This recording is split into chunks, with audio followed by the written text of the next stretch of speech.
Welcome to Almost Pro, where we unpack the journeys of athletes whose paths didn't quite go to plan but led somewhere just as meaningful. Today's guest is Ceara Larson, a former collegiate softball catcher whose career didn't end the way she expected, forcing her to confront what life looked like beyond the game. What followed was more than a pivot. It was a complete rethink of her place in sport, from athlete to scientist, and ultimately finding her way back to the game in a completely different way. Welcome to Almost Pro, Ceara. Thanks so much for having me. Hey, Ceara, can I start by telling you how you have made Laura's dreams come true, bringing softball to Almost Pro? I'm so excited. Oh, how good. That's exciting. You We love a have an softball lover. Yes, you got a friend in Laura. You've got a friend in Laura. So we have had the pleasure of an offline chat to get to know you a little better before today, but our audience hasn't. So can you tell everyone your softball story? Yeah, absolutely. So I started playing softball when I was 9, and it's interesting because I really feel like I didn't fall into it, but I was so easygoing as a kid that I was playing and I went, huh, this is kind of fun. And then as I got further into it, I figured out how much I loved it, and then started to get good. Just I was working really hard and got quite a bit better, and so I was obsessed with playing, and it became my whole world. My first job was working in my batting cage, so it meant that I got to feed the machines and eventually got to start coaching as well. They said, "Hey, you're here all the time. You might as well help us coach." And it meant that I got to also practice 5 days a week. I got to hit as much as I wanted, think about the It's a great game, setup. and yeah, oh, it was the best. And so I was really so immersed in the game, and it was the biggest part of my life. And so started looking at colleges. I knew for sure I wanted to keep playing, and was looking at a couple different divisions, but knew I wanted to major in science. And so with some of the bigger schools I was looking at, that wasn't an option. And it didn't make a lot of sense to me to change my major to play what I knew at the end of those 4 years I'd be done. So um, I chose the smaller, what I lovingly call my tiny nerd school, which was smaller for softball, but amazing for academics. And really fell in love with the place, fell in love with my coach, and had the best time playing there. I love the way that you position science, not just softball. I think for athletes, we quite often hear a story of, I just knew that that was what I wanted to pursue. I knew it was going to be softball. I knew it was going to be basketball or whatever it was. And academics being the second part of the logic and reasoning. What was the lure to science? What was pulling you into the academic side, and not just because you said you knew at the end of 4 years you were going to be finished with softball? How did you know? Yeah, I think the scope for professional softball in general is still not as big as we'd like it, but especially 4 or 5 years ago, it was only the top 60 players in the country realistically are the ones that are getting to play, right? And so I knew while I was good, I wasn't top 60. Was there a particular field within science that was driving you towards focusing on science throughout your college career? Yeah, so I think my draw to science started even earlier than college. It was my mom loved science, and she and I would sit in the car together, the way that you get bonding time with your parents when they take you to school or in softball practices. And we'd always talk about whatever I was learning. And we always ended up talking about science. And like I would come to her when I learned how cells worked. And she'd talk to me about it and go, yeah, isn't that so cool? So So it cute. really, yeah, so it really fostered that love. And even in middle school, I was president of our science club, which mega nerd, but it was the most fun I had. So there's always been that draw, and I've always gone more towards biology. I think figuring out how the body works has always been a driving factor. I think it's so cool, and it's interesting how complex the systems are. You must have been the coolest person to balance both sides of that social hierarchy. Like, yeah, I'm super cool and I play softball. And at the same time, I'm also super cool because I rocket science. Add in high school band and you've got a wonderful trifecta. Oh, what a trifecta. What were we playing? I was a trumpet player. Oh, Oh, yes, me love too. Go trumpet players. Yeah, I love this. Birds of a feather. good. I love absolutely. it. I love it. So we've got high school happening, college aspirations. We're focusing on science. What comes next? Yeah, so I start going to these exposure camps. It was a huge circuit of them, and trying out a lot of different colleges. You know, when you're at these softball camps, you're getting to meet the girls, you're getting to meet the coaches, but you're also getting to see the campus. And so I went to a bunch over that winter off season. My dad and I probably went to 15 or 20, and Wow.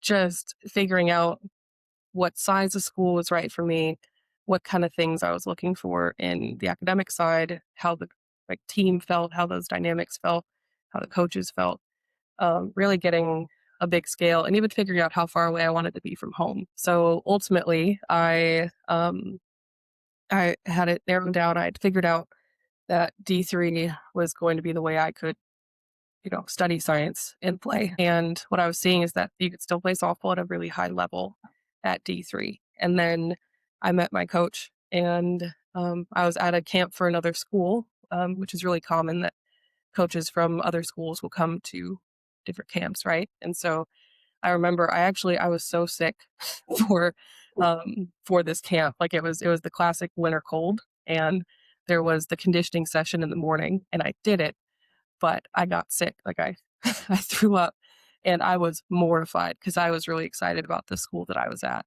And so I sneak off, I clean up, and then I try to sneak back into the workout.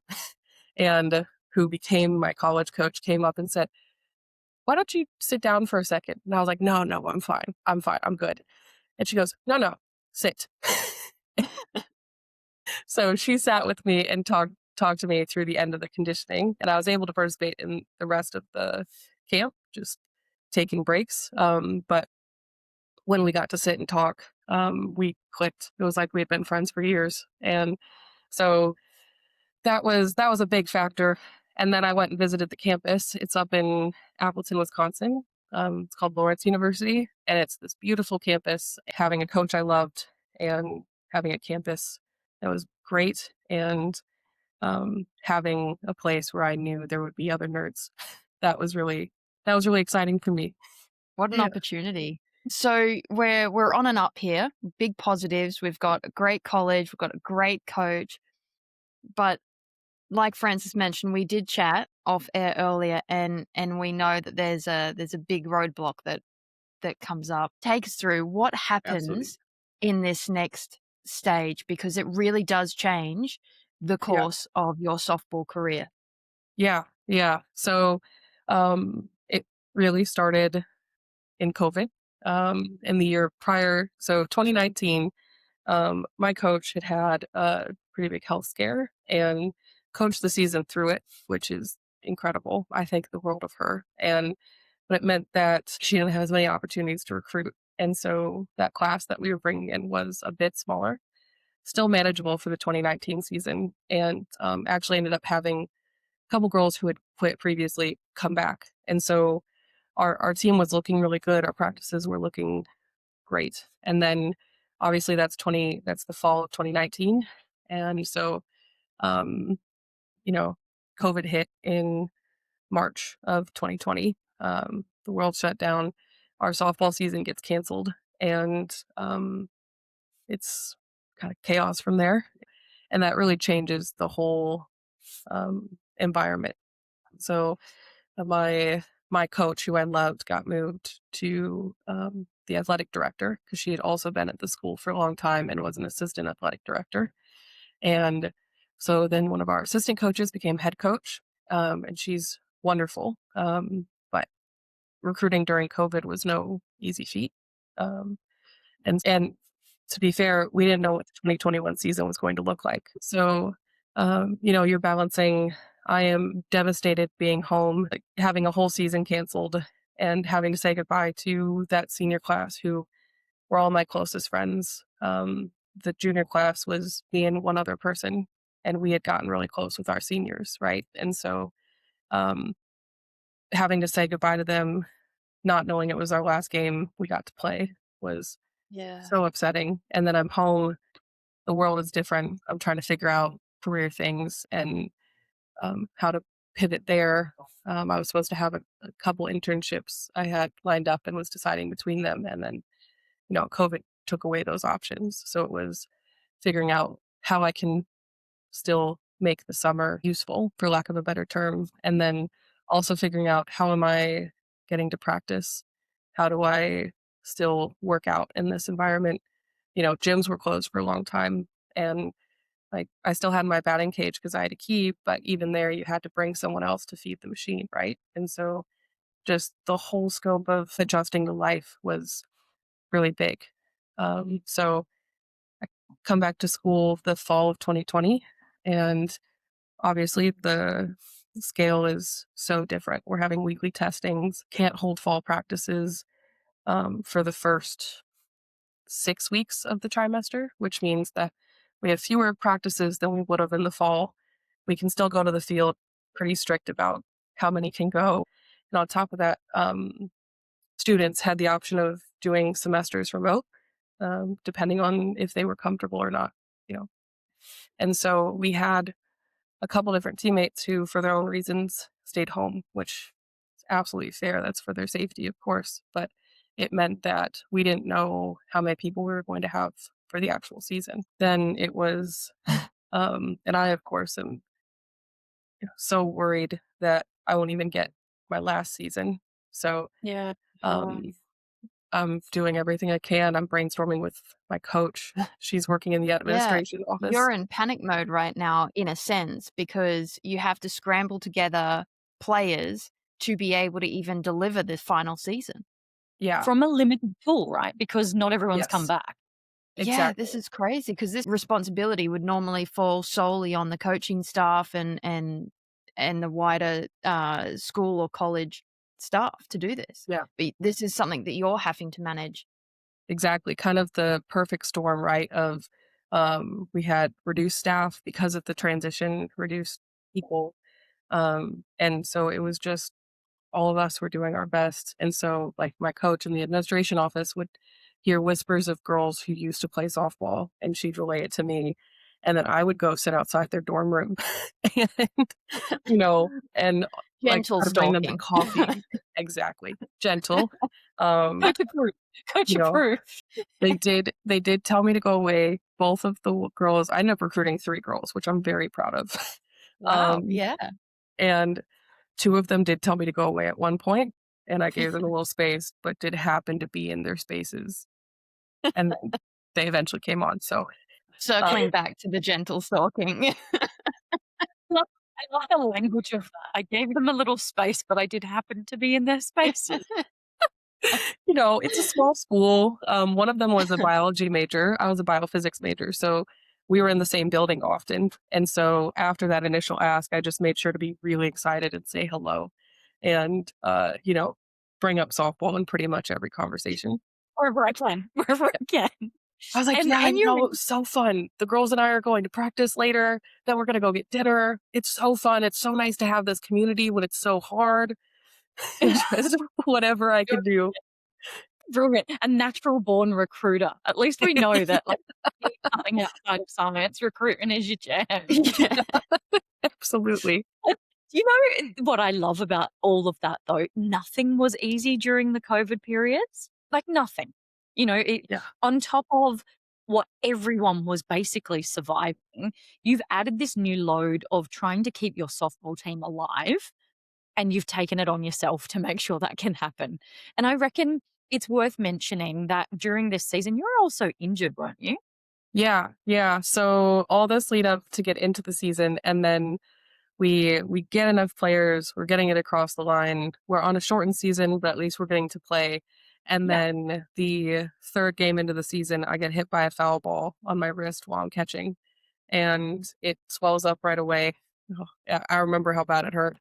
And you know, I for trainers off, I was like, no, it's fine. It's great.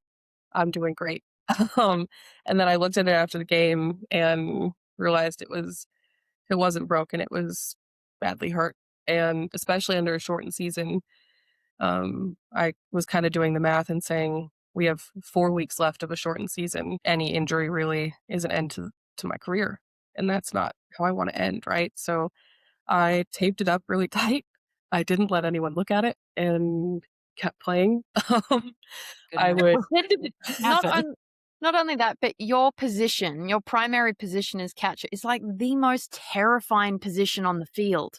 The most, I don't know if anybody else listening has ever attempted to catch a ball from a ex softball player, but don't.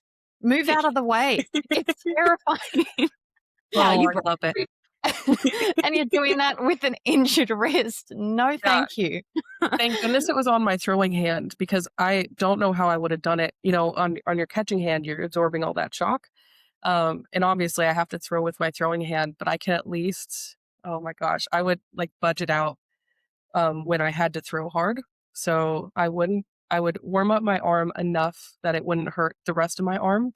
And then my throws back to the pitcher were just these little rainbows, no wrist snap. And then I would use the first, you know, you throw down to second base when someone steals. And so at the end of each warm up pitches and each inning, the catcher throws down. And so I would throw hard on the first inning. And if it went poorly, I'd throw it down hard on the second inning. And then I wouldn't take any throws, which was never me. But it meant that I was saving the refs for when when a girl stole. You Which needed it. Yeah. yeah, which Yeah. the throws It's were still good. They just really hurt. also in the back of your mind, you know that this is all coming to a close. So your last season's been interrupted by something so beyond your control that is a globe imposition.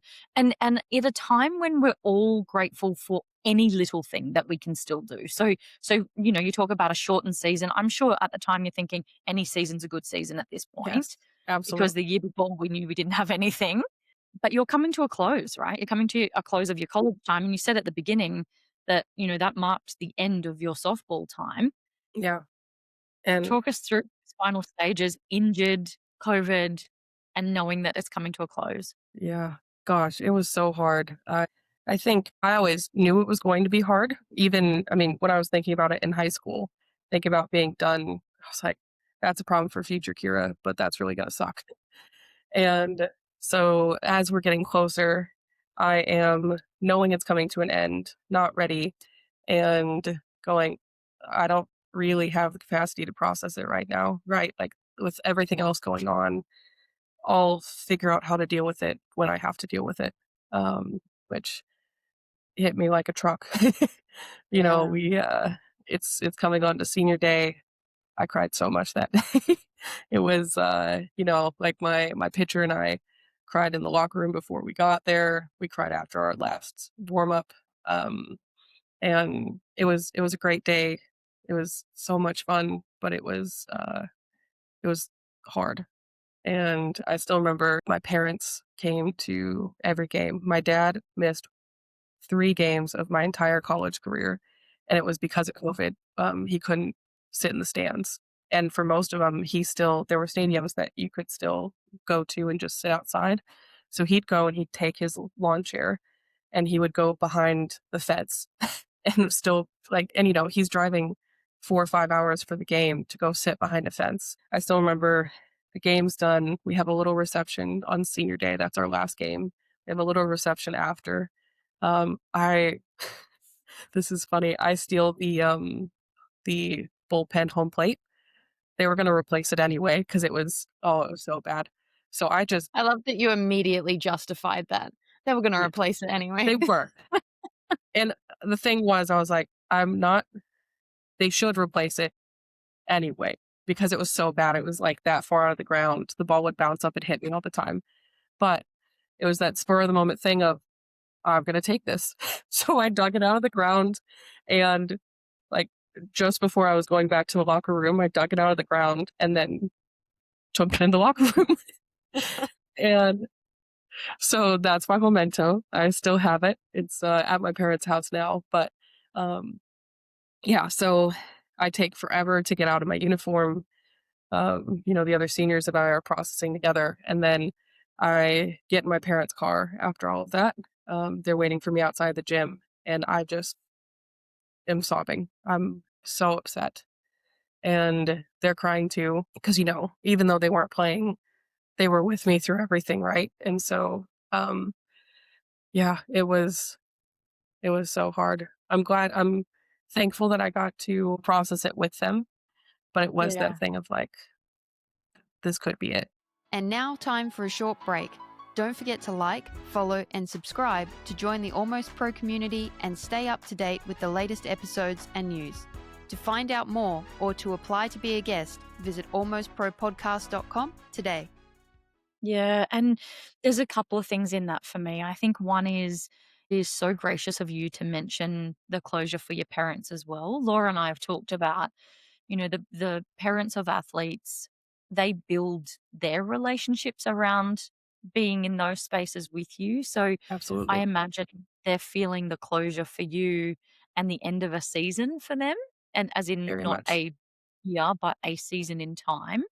Um, so I imagine, that's a beautiful moment to share for all of you because there'd be a lot of grief in that car ride. The second thing I would say is taking a memento with you. I think we shouldn't be held accountable for the things we do in an emotional state.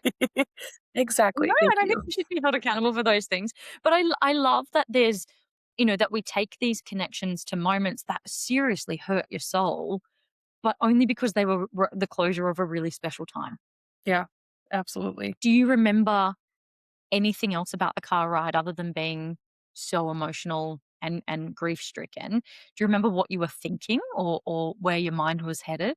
Yeah. So the other challenging part of the season was that I'm a senior, right? So I'm trying to figure out what my next steps are and figuring out the scale for it in COVID. And so I started applying to grad schools, going to get my master's. So this career side is all happening alongside all the softball things. And Yeah. so that was this secondary factor of with COVID, people had a fifth year. So there were people that were going and playing in grad school. But that process was also so uncertain because the coaches didn't know who was staying on their rosters for their fifth year. So it meant as I'm trying to talk to these schools I'm applying to, they don't know what their numbers look like. And the grad schools are all division ones.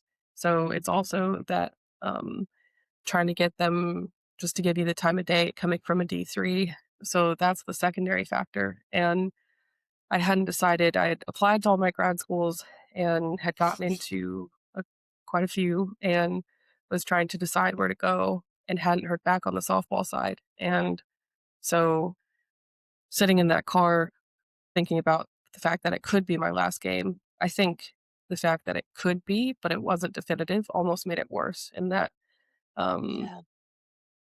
right? It's the I don't know what's going to happen. And a slightly open door.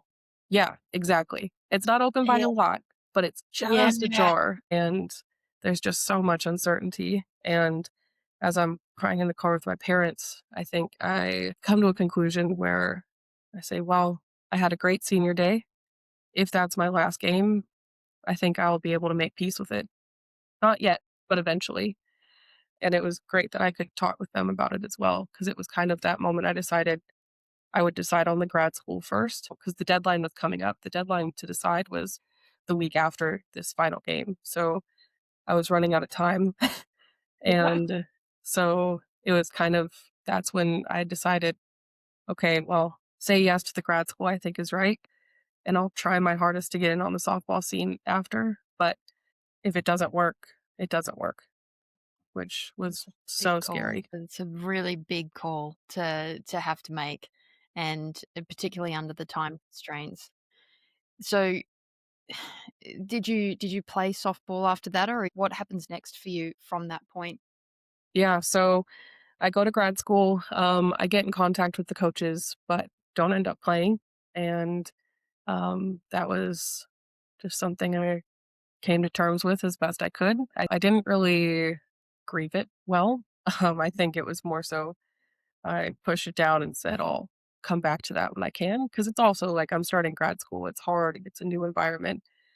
There's a lot of other things I'm trying to figure out, and so, trying to balance that with what it felt like to not play anymore was hard, and I think Yeah. the other piece is that I probably dove hard into the grad school side so that I didn't have as much time to think of the softball side. Strange little humans, we do things like that, don't we? Yeah, absolutely. I think it's easier over here, and I can forget about that other thing over there.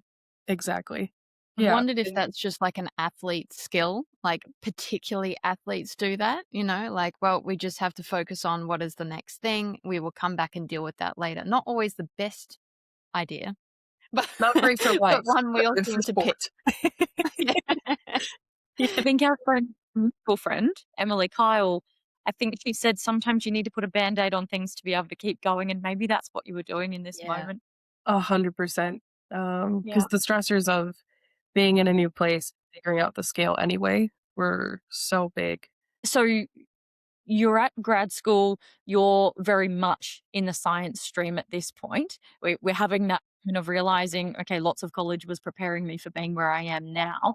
Can you walk us through what comes next for you? Because this is a story not about being a softball athlete at this point, but learning whether you're about to take a step into sports as a professional, in the professional environments of sport. Absolutely, yeah. So, I'm doing my initial research in grad school and then, trying to figure out how to break into the baseball world. So, the goal, it was to be a sports scientist.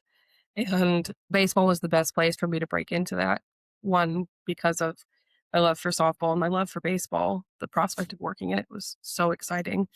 But also, they were the most advanced in sports science in the States, at least. And so they had the most job opportunities to become a sports scientist. So at the same time I'm doing my research, I'm trying to make those connections and because it's a hard world to break into. And so eventually I am in February of my first year at grad school and I get a phone call from the AGM of the Blue Jays and I thought it was a prank call. I was at something else and listened to the voicemail and I'm calling like I call the number back and I am ready to be such a smart aleck back to my friend. And then I realize it's a real call and I go, oh, yes, I would love to apply for this internship. Thank you so much. And so the summer between my first and second year of grad school, I was a sports science intern for the Toronto Blue Jays. And That is that so was, cool. oh, it was amazing. It was so much fun. To be honest though, if I ever get a call from the Blue Jays, it will be a prank call. Right? It's It is okay to have that as your first instinct. right? Yeah. It was thank goodness I did not start out hot on that phone call, right? Because I thought about it. Exactly. There was a point of consideration, and thank goodness I didn't. You're not there anymore, are you? You No. are an Yeah, inhabitant so of my country. You're here in yes. Australia with me. So tell Yeah. me how one goes from a phone call and then an internship with the Blue Jays to be in beautiful Australia. Yeah. Yeah, so, I get hired full-time after my internship, and I am working as a sports scientist for the Blue Jays. I'm there for 3 years, and, I'm really enjoying my time, but the longer I'm there, I'm figuring out that the job of sports science isn't quite what I had in my head. So, it was this, like, pinnacle job I've been working so hard to get to, and I get there and go, this is not what I thought it was. Just the aspects of the job. And it's a lot more computer based than I thought it would be. And the fun job for me is really translating science back to athletes. And while there was a bit of that in the job I was doing, it wasn't the majority, right? And so I'm kind of trying to figure out is this the right job? Is this the right space for me? Which is so scary, right? Because that's what I had been working towards for 4 or 5 years at this point. And just it's that scary thing of, okay, well, if it's not this, what is it? And so terrifying. It's a terrifying moment of me and them. It's when you're assessing all of the pieces to go, no, no, no, this is the thing I've been striving for and now I have it. I I should probably be grateful because I'm guessing there's lots of people who want to be doing this. But Yes. I'm sitting here in this turmoil that's all internalizing where I'm going, do I actually want to be here? Is this because it's not what I thought I was going to be doing, but I don't know what I think I'm meant to be like I don't know what the alternative to this is. I'm still Yeah. trying to discover that while I keep playing in this space and being an active participant. It's a really frightening spot to find yourself in.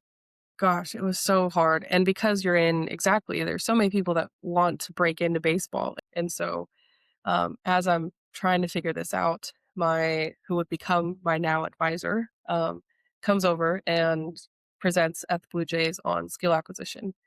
And as she's presenting, I am sitting in the room going, "This is definitely what I thought sports science was," you know. And Yeah. so, which is exciting in that it feels closer. I'm starting to figure out kind of how to get to what I think I'm getting to, but it's also scary because, especially for skill acquisition, the scope for it in the States is pretty limited. There aren't any programs for it. There aren't many roles over there yet, to be honest.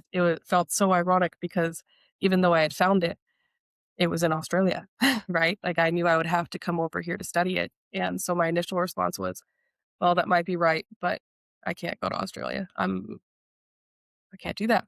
So, Well, um, I mean, you had said before that even in scouting for colleges, you were looking for what wasn't like too far yeah, from home or the right, proximity to home, right? exactly. And Yeah, Australia's not near home. right, exactly. And so I kind of put it on the shelf and was continuing to search. And then about a year later, as I'm still trying to figure this out, I'm in this turmoil. I was home for Thanksgiving, and my advisor, who I hadn't talked to, we had kept in touch, but we talked every couple months, and she had sent me a message, no context, and I went, that's strange. And I opened it up, and it's the application for this PhD position, and she said, I know it's far away, but I think you'd be really great at this.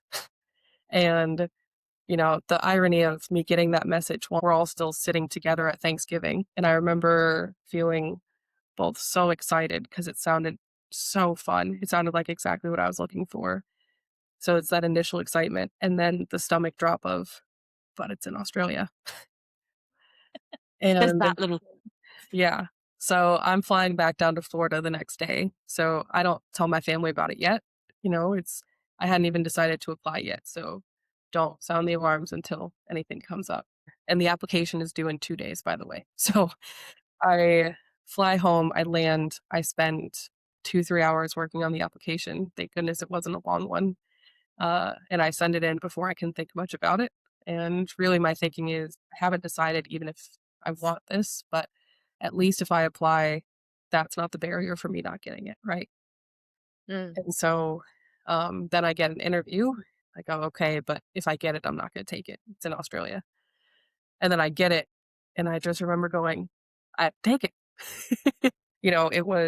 This was around Christmas by this point. It was 2 weeks before Christmas. And so when I had heard, I got it. And so I asked them how long I could have to think about it. And they said, we won't be back up and running until January anyway. Just give us a response like first week of January. And so I knew I had this time, but having that much time was almost worse than having a short amount of time because it was just, oh my gosh, so much ruminating and so much trying to figure out how it works. So, I do my giant pros and cons list alone. I am deliberating by myself for a week, knowing that I'll be home for Christmas. And then I talk about it with my parents. And, it's the initial reaction is they're pretty shocked. I don't know many people whose quarter life crisis results in move across the world. But It's true. here we are. So, but ultimately, obviously, I say yes, and make the move. And so I leave my job at the Jays, and leaving on good terms, which was also nice because I really enjoyed my time there. But it's this opportunity to go study what I want to study, and so um, I go, and here I am. Here you are. Tell us your PhD. Yeah, What are you so going to be studying? my PhD is in skill acquisition, which is kind of the next iteration of sports science, in that it's taking learning design principles. So, how there's been a lot of research on how your brain actually takes in information and how it can learn, right? And so, it's taking in those learning design principles and then movement development and figuring out how to leverage those two together to get really strong learning outcomes. So, for athletes, that means um, how can you cue and design learning tasks that help them get better at their skills? And so, what I'm researching in particular is how to create what are called periodized skill plans. So, if you have a medium to long term to help an athlete get better at a skill, how do you write a skill program that progresses them from where they're at to where you need them to get to? Does it feel like this is where you're meant to be? Very much. It's actually, feels pretty symbolic. This interview is actually happening on my 1-year anniversary of moving here. And Wow. yeah, and, my confirmation seminar, so that's your confirmation of candidature, was yesterday. And, so the fact that it's all coming together at the same time, it's been this really reflective season these last couple weeks. Even thinking about the life I've built here, the move has been really hard, right? Moving across the world is difficult in all the ways you think, and then a lot of ways you don't. And so um, it's all those things. And I'm coming up on a year, and have a wonderful friend group here. I have a partner. My dog is here. I moved her here with me, and to have all of that come together at the same time as being able to present my proposed research plan and be so excited about it just feels incredible. It's such an incredible, incredible story and such Thank you. a exciting outcome. Such a in such an exciting time after everything that you've been through to be sitting where you are in the position that you are and having achieved so much and working in a field that is so I guess new or represented, and there's so much to discover, is just so exciting in itself. And I have no doubt you're gonna make great contributions in this area across sport, and we just can't wait to see where you go with it Thank you so and much. follow your story. You are joy. I I feel like the proud auntie listening to yours, and I just had to blink pretty hard a few times as you were finishing talking then.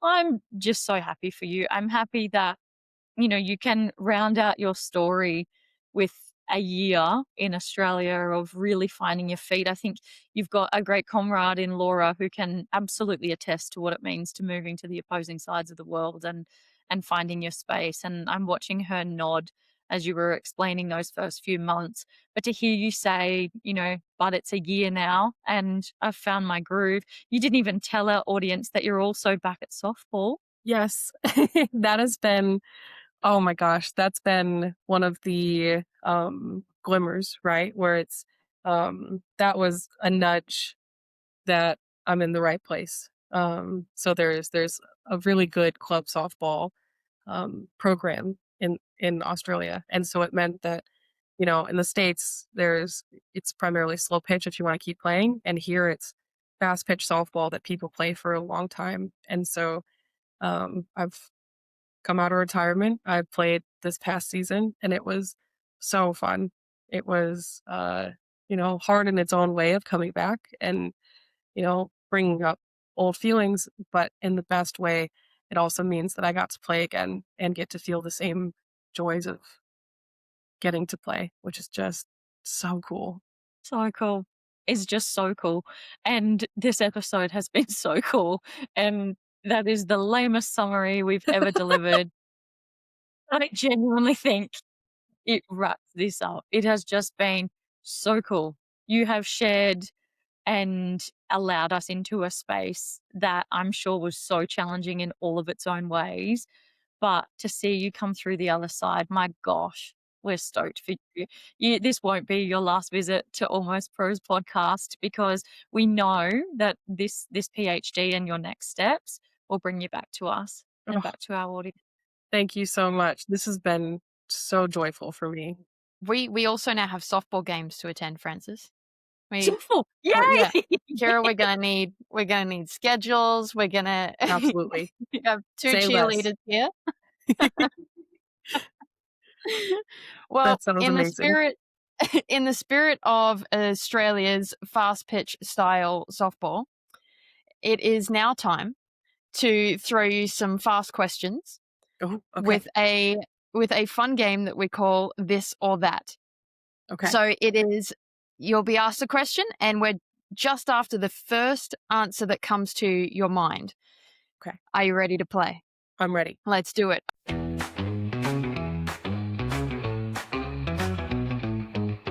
Okay. Kira, data or instinct? Instinct. Baseball or softball from a science Softball. perspective? Still softball. Early mornings or late nights? Absolutely late nights. Training smarter or training harder? Training smarter. Fan or athlete? Athlete. Coaching kids or elite athletes? Yeah, athletes. US sports or Australian sports? There is a wrong answer. Oh, Australian sports. Good decision. Yep. Not persuaded at all. Playing career or research career? Research career. Love it. And last one, pre-injury Kira or now? No. Thanks for playing This or That. That was awesome. Thank you. Love it. Love it.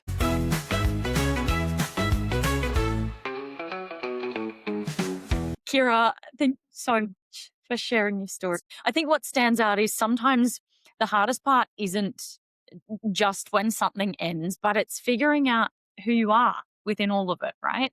And who you are without the sport that you've been associated with. But you've also had the courage to build something new, and that's something extra special. Or as we said earlier, with all of the wisdom in the world, that's cool. So cool. We so appreciate you coming on and sharing your story with us. If this has resonated for anyone at home, stay along for the ride at Almost Pro Podcast, and we look forward to seeing you for the next installment. Thanks. Thank you. Thanks, Kira.